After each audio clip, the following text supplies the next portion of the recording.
नमस्कार दोस्तों, स्वागत है आपका मेरी YouTube चैनल मैथ ज्ञान बाय एसके में। तो दोस्तों, आज की इस वीडियो में हम देखेंगे सक्सेसिव डिस्काउंट, जिसको हिंदी में बोलते हैं हम क्रमागत बट्टा। तो दोस्तों, सक्सेसिव डिस्काउंट का क्वेश्चन हर एग्जाम में पूछा जाता है, जिस एग्जाम में मैथ आती है। तो दोस्तों, इसमें हम क्वेश्चन से कंसेप्ट को क्लियर करेंगे। तो क्वेश्चन 1 है हमारा, 10% और 20% की दो क्रमिक छूट कितनी एकल छूट के बराबर होगी। तो दोस्तों, 10% और 20% की दो छूट दे रखी है। इसमें दो छूट भी मिल सकती है, तीन छूट भी। तो हम अगर दो छूट रहेगी तो उसके लिए एकल छूट का फॉर्मूला क्या रहेगा दोस्तों। पहली छूट हमारी A% है और दूसरी B% है। कॉमन मानते हैं हम, जनरल मानते हैं, तो A% है और B% है। तो इसके लिए एकल छूट का फॉर्मूला क्या होगा। एकल छूट बराबर हो जाएगी हमारी A + B - AB बटे 100, और ये आ जाएगी प्रतिशत में। तो इस तरह से हम एकल छूट निकाल लेते हैं। तो दोस्तों, यहाँ A और B की वैल्यू कितनी है। A की है 10% और B की 20%। तो ये रखते हैं 10 + 20 - 10 × 20 बटे 100%। अब दोस्तों, ये 10 और 20 कितना होगा, 30 माइनस 20 दाई 200, 200 बटे 100। अब 30 एज इट इज रहेगा, माइनस 200 में 100 का भाग देते कितना आता है 2, और 30 में से 2 घटाते कितना आएगा 28। तो 28% हमारा क्या हो जाएगा उत्तर। तो इस प्रकार 28% छूट हो जाएगी, एकल छूट। अगर 10% और 20% की दो क्रमिक छूट सक्सेसिव डिस्काउंट दिया जाता है तो 28% होगा एकल छूट। अब देखते हैं क्वेश्चन 2 है, 15% और 20% की उत्तरोत्तर छूट कितनी एकल छूट के बराबर होगी। उत्तरोत्तर छूट का मतलब है क्रमागत छूट। क्रमागत छूट ही इसको ही बोलते हैं उत्तरोत्तर छूट। तो दोस्तों, यहाँ 15% है और 20% है, तो एकल छूट कितनी हो जाएगी।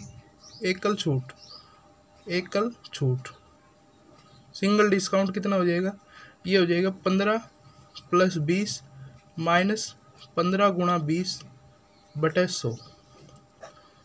अब इसको सोल्व करते हैं। 15 और 20 कितना हो जाएगा 35, माइनस 15 × 20 कितना हो जाएगा दोस्तों 300 बटे 100। अब 35 में से 300 का भाग दे 300 में 100 का भाग देते हैं, आता है 3। तो 35 में से 3 घटाते कितना आएगा, 35 में से 3 घटाएंगे कितना आएगा 32%। तो हमारा उत्तर कितना आ जाएगा 32%। तो 32% इसका उत्तर हो जाएगा। अब देखते हैं क्वेश्चन 3। क्वेश्चन 3 है दोस्तों, कितना एकल बट्टा 20% और 5% के उत्तरोत्तर बट्टे के तुल्यमान है। तो 20% और 5% है, इसका एकल छूट हमें बताना है। तो 20% लिखते हैं +5 - 20 × 5 बटे 100। तो दोस्तों, 20 और 5 25, माइनस 20 × 5 100, 100 बटे 100 कितना हो जाएगा 1। तो 25 में से 1 घटाते हैं कितना आएगा 24। तो 24% हमारा उत्तर हो जाएगा। एकल छूट की कितनी हो जाएगी 24%। अब हम देखते हैं क्वेश्चन 4। 20%, 10% तथा 5% की क्रमिक छूटें कितने % की एकल छूट के बराबर होगी। तो दोस्तों, यहाँ 3 छूट दे रखी है, 20%, 10%, 5%। तो हम क्या करेंगे, ये 20% और 10% की छूट निकालेंगे, एकल छूट वो छूट आएगी, और उसको और 5 को लेके फिर हम एक बार और निकालेंगे। तो पहले 20 और 10 की निकालते हैं। तो 20 + 10 - 20 × 10 बटे 100। तो दोस्तों, 20 और 10 कितना होगा 30, माइनस 20 दाई 200, 200 में 100 का भाग देंगे कितना आएगा 2। तो ये कितनी छूट आ जाएगी 28%। अब दोस्तों, इन दोनों की 28% आ गई और 5 और है, तो 28% व 5% की एकल छूट निकालेंगे तो तीनों की एकल छूट आ जाएगी। तो 28% और 5% की निकालते हैं। तो 28 + 5 - 28 × 5 बटे 100। 28 और 5 कितना होता है 33, माइनस 28 × 5 140 भाग में 100।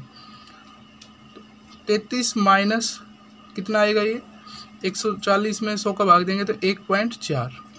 अब 1.4 घटाते हैं तो ये कितना आएगा 31.5। 31.6%। तो हमारी एकल छूट कितनी आ जाएगी? 31.6%। अब देखते हैं क्वेश्चन 5। एक वस्तु का अंकित मूल्य 300 रुपये है, बट्टा 10% हो तो विक्रय मूल्य ज्ञात कीजिए।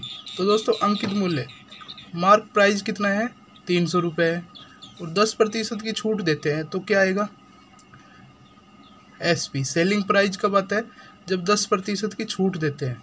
तो 10%, 300 का 10% कितना होगा? 30, और 30 का 10%, 30 घटाएंगे तो कितना होगा? 270। तो SP हमारा कितना हो जाएगा? 270 रुपये। सेलिंग प्राइस मतलब विक्रय मूल्य हमारा कितना हो जाएगा? 270 रुपये। अब क्वेश्चन 6 देखते हैं। किसी वस्तु पर अंकित मूल्य रुपये 1600 है, 2 क्रमागत बट्टे के बाद उसका मूल्य 1224 है। यदि पहले बट्टे की दर 10% है तो दूसरा बट्टा कितना होगा? तो दोस्तों अंकित मूल्य कितना है? MP कितना है? ये हमारा 1600 रुपये, और SP कितना है? 1224।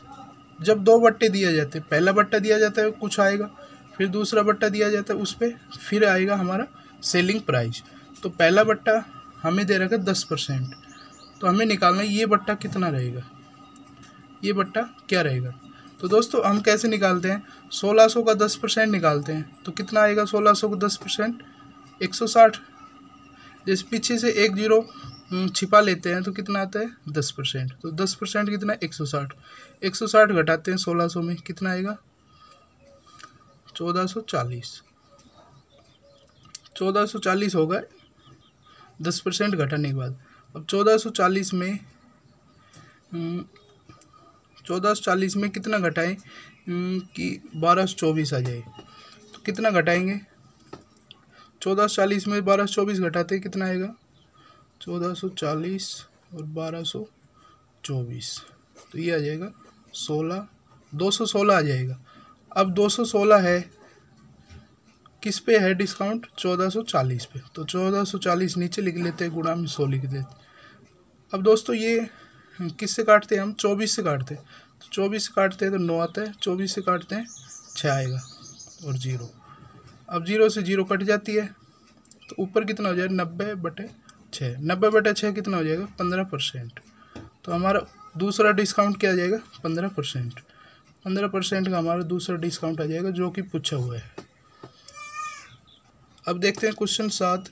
एक मोटरसाइकिल का अंकित मूल्य 40,000 है तथा वह 12% व 8% के क्रमिक बट्टा पर उपलब्ध है। कोई ग्राहक उसे कितने में खरीदेगा? तो दोस्तों यहाँ 40,000 हमारा क्या है? MP है। मार्क प्राइस कितना है? 40,000, और 2 छूट है, 12% व 8% की 2 छूट है। तो इस क्वेश्चन को हम कैसे सोल्व करेंगे? मतलब उसका सेलिंग प्राइस हमें निकालना है। तो सेलिंग प्राइस बराबर क्या होगा? मार्क प्राइस गुणा ये डिस्काउंट है 12% 8%, तो 100 में से घटाएंगे, 100 माइनस A बटे 100 गुणा 100 माइनस B बटे 100। तो दोस्तों यहाँ A और B की वैल्यू कितनी है? 12 और 8। तो ये 40,000 तो हमारा MP हो जाएगा, गुणा 12 घटाते हैं कितना आएगा? 88/100, और 8 घटाते हैं कितना आएगा? 92/100। अब दोस्तों 2 0 से 2 0 कैंसिल हो जाएगी, 2 0 से ये 2 0, तो ऊपर कितना आ जाएगा?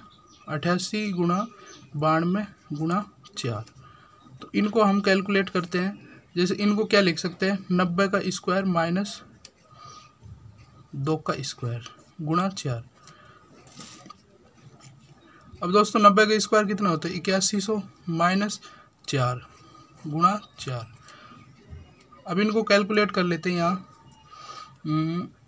8100 को 4 से गुणा करते हैं तो 32,400 माइनस 16। तो 32,400 में से 16 घटाते हैं कितना आएगा? 32,386। तो ये हमारा उत्तर हो जाएगा। इस तरह से आप क्वेश्चन को सोल्व करेंगे। वीडियो अच्छी लगी तो लाइक करें, अपने दोस्तों में शेयर करें, और चैनल पर नए हैं तो सब्सक्राइब करें। धन्यवाद।